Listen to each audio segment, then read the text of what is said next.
Hey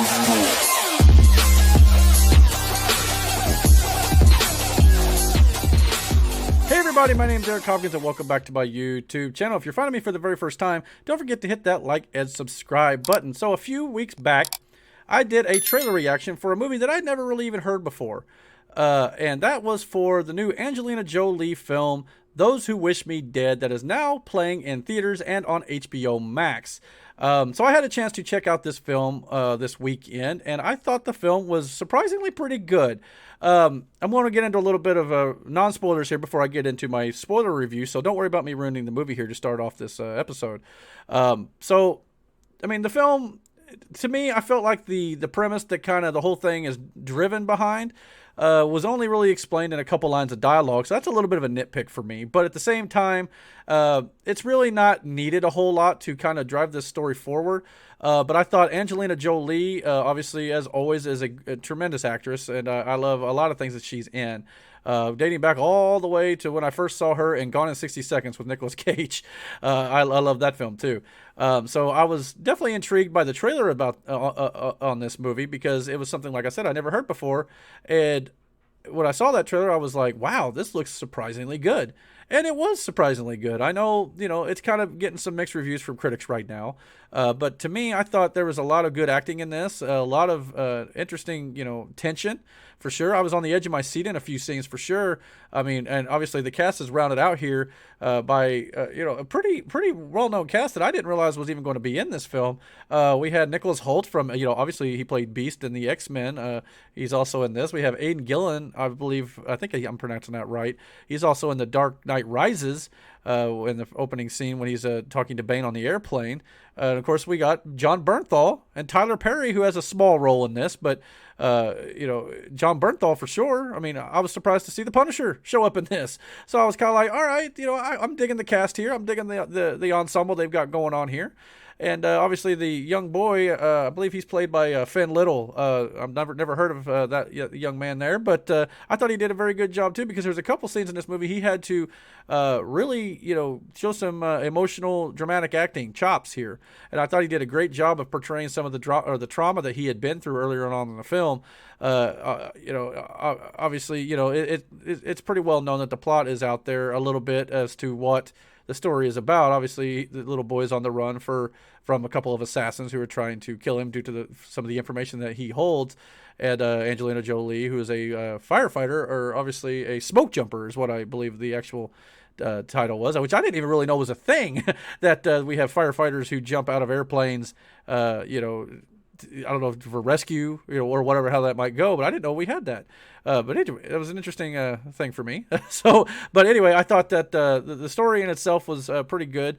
It obviously centers around a little bit of Angelina Jolie's trauma from earlier on in the film too, so they kind of have that in common.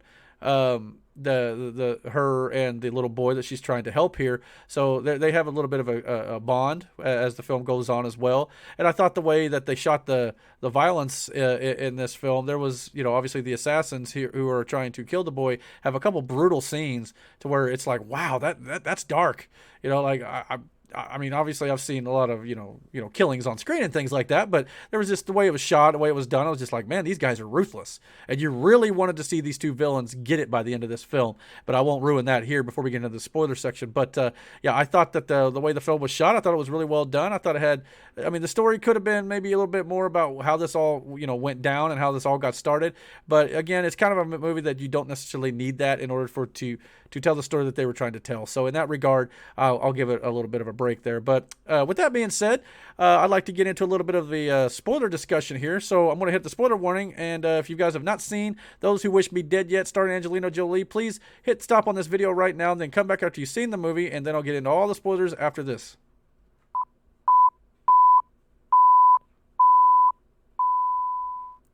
All right, so obviously this film kind of starts out with young, what was his name? Connor, I believe was his name, right? Yeah, Connor. Yes, him and his dad are, at home, and obviously his dad is a forensic accountant, and apparently the boss that he is working for is murdered by these two assassins. Obviously, they have information on these assassins, or Tyler Perry's character or whatever.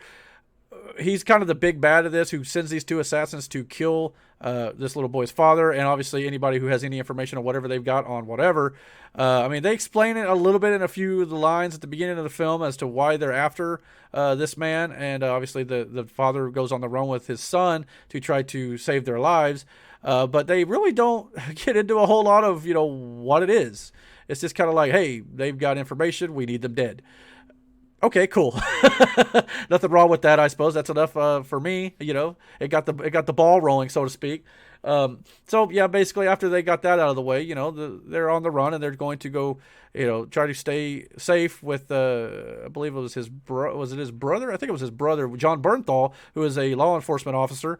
And obviously, before they are get there, the two assassins, intercept them on a country road, and really in a brutal scene, they, start pelting this car with, shots, from afar, and just trying to take these two out. And it's a really dramatic scene. And then the car veers off on the road and goes down a hill. And, it's just a brutal scene to watch. And it really makes you feel for the two characters here. And obviously the father, sacrifices himself for his son, has his son hide with the information that he passes along to him to get out to the media to expose whatever it might be that's going on here. But yeah, I thought Nicholas Hoult and Aidan Gillen's character, very brutal. And I thought the way they wrote them was like, they had no remorse. They had no qualms about what it is they needed to do in order to take out whoever they needed to take out to cover up whatever secret they were covering up. And I thought they did a great job of that. I mean, it really made me hate them. It really made me want to see them brutally get what's coming to them at the end of this film. And I think by the end of the film, they did a great job of doing that. Obviously, you just wanted to see them get a bullet or whatever it was. And obviously, the way they die, which I guess is a spoiler review, so I could say it.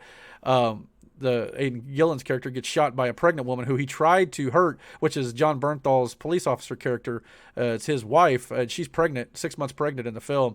And, he tries to, take her and the baby out just to get the information. It's like, okay, as soon as you start attacking a pregnant woman alone in a home, it's like, dude, I want to see you get what's coming to you. And sure enough, by the end of this film, she's trained in survival skills, as they mentioned earlier in the film too. So she had the ability to grab a deer rifle, and of course she hunts him down as he had taken her husband captive, and obviously she lays a couple in him. So I thought that was great to see her kind of get what's coming to her. And obviously, hopefully the baby's fine. They never really said, I don't think, whether or not the baby was going to be okay, because she took a good couple shots there when they invaded her home when John Bernthal's character was not there. So hopefully the baby was fine and everything like that. But it was also very sad to see by the end of this film, John Bernthal's character, obviously tries to help Angelina Jolie and the boy out as they're on the run and staying in the fire tower. And it's obviously he takes some bullets, even though he's wearing his cop uniform and his Kevlar vest and all that stuff. He obviously has severe wounds, and he ends up dying during the fire. Not from the fire necessarily, but just from his wounds that he suffered, and of course because of the fire that the assassins intentionally set, by the way, to kind of draw attention from people in the small town away from what they were doing, which I thought was an intriguing little wrinkle too. And that's why Angelina Jolie's character, being a firefighter, comes in handy here, because she knows the terrain, she knows how fire works and things like that. So I thought it was very well written in regards to her character to throw in the fact that they started this arson to or force fire, as you should say, to take over the area, and it ended up kind of biting them in the butt a little bit, those two assassins. But especially the second, or the Nicholas Hoult one, by the end of it, who is again with no remorse for trying to kill this little boy. He finally meets up with them because they were on the run, and when he finally gets to him, Angelina Jolie is trying to protect him, and of course he is beating the tar out of Angelina Jolie, and we're talking brutal shots and no remorse, and it's like, man, very, very hard to watch it at times. But I thought they did a great job of kind of turning it around, and Angelina Jolie obviously kills Nicholas Holt's character, getting him with the pickaxe, but at the same time, leaving him for dead for the fire to kill him, to let him suffer. And that's like, wow, that's definitely karma coming to full circle for that guy. But yeah, I mean, just kind of a thriller type, action film that I really enjoyed. And you were left with the implication that Angelina Jolie was at least going to help the boy figure out what he's going to do without any parents, because I guess the boy's mother had passed away before this film. So he's now left with no parents after his father died. So you're either left with the assumption either she was going to see that through, or she was going to take care of him moving forward, maybe even adopt the child. So we'll see. They obviously, there was a few loose ends that they really didn't tie up in regards to those sort of things, like maybe whether or not the baby survives, or what happens with the little boy. Kind of like the way the story starts the movie, with a little bit of very little explanation as to what is actually going on, other than the fact that, hey, these assassins want whatever this accountant knows to be covered up, and that's pretty much all you really need to know. And they'll go to any means to stop it, and that's kind of the premise of the whole film.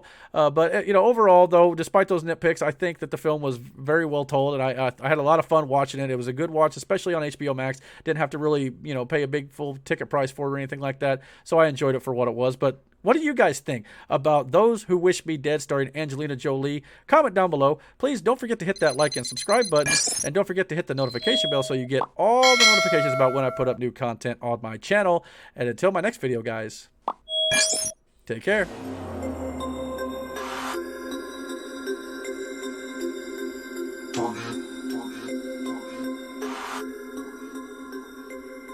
We about to turn it up.